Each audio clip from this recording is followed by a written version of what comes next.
अलीशा और कोमल को परिचय करवाना स्टेज पे, तो ये दोनों तैयार रहेंगी आदरणीय सुबोध सर के बाद में। इन सबके परिचय के बाद ये मीटिंग आज की समाप्त की जाएगी। जी सुबोध सर।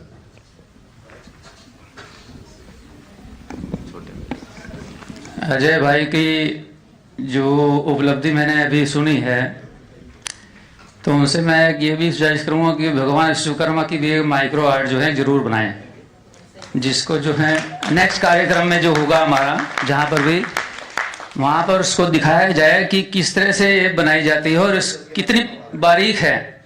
उसको मतलब किस इक्विपमेंट से दिखाया जाएगा वो मैं नहीं जानता हूँ, मगर ऐसा होना चाहिए।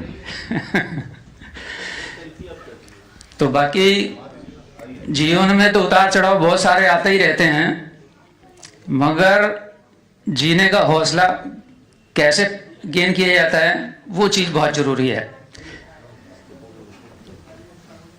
रिस्क लेना जीवन में आपको आगे बढ़ने में सबसे पहला स्टेप का काम करता है।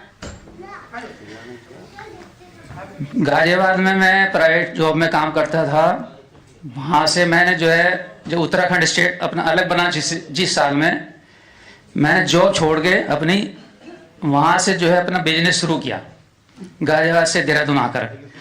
इसको कहते हैं कि एक प्लांट उखाड़ दिया कोई वहां पहले से था और दूसरी जगह लेके गए, उसको कैसे रोपना है और कैसे सींचना है, कैसे बड़ा करना है, ये अपने आप में एक बहुत बड़ी उपलब्धि होती है उस आदमी के लिए जो कुछ करना चाहता है। तो मेरा हौसला तो इसी तरह का है, और मेरे को ट्रैवलिंग का बहुत शौक है। 60 साल की उम्र में मैंने प्लान किया कि मुझे लद्दाख जाना है बुलेट से। उसके लिए मैंने फिर बुलेट खरीदी। खरीदने के लिए क्या करना पड़ता है, पैसा कमाना है, क्योंकि 1.5 लाख रुपए की उसमें आती थी। वो प्रयास किए। तो प्रयास किस तरह का है वो चीज है, हौसला किस तरह का वो चीज है, जुनून किस तरह का है वो चीज है। जीवन में ये बहुत जरूरी है।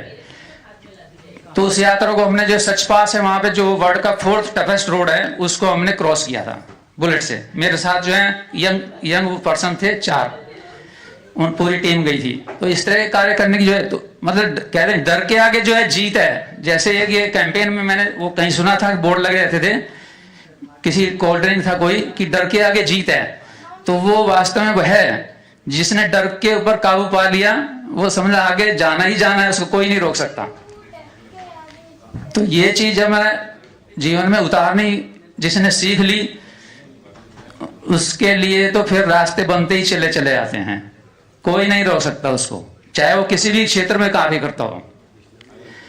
तो मेरा तो यही कहना है कि भाई ऐसी चीज अपने जीवन में कोई एक चीज पकड़ के उसके साथ चलते चले जाएं, तो आप जहां तक चाहना है आपको वहां पहुंच जाएंगे।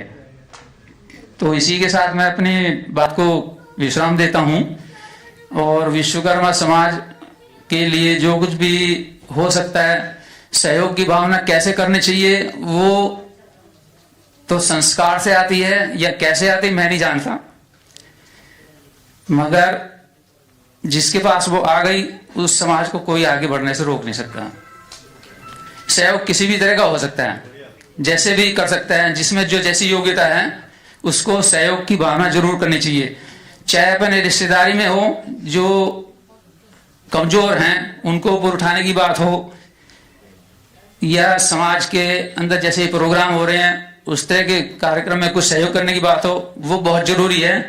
तो तब आप आगे बढ़ा सकते हैं किसी कैंपेन को। तो मैं इसी के साथ आपको बात खत्म करता हूं।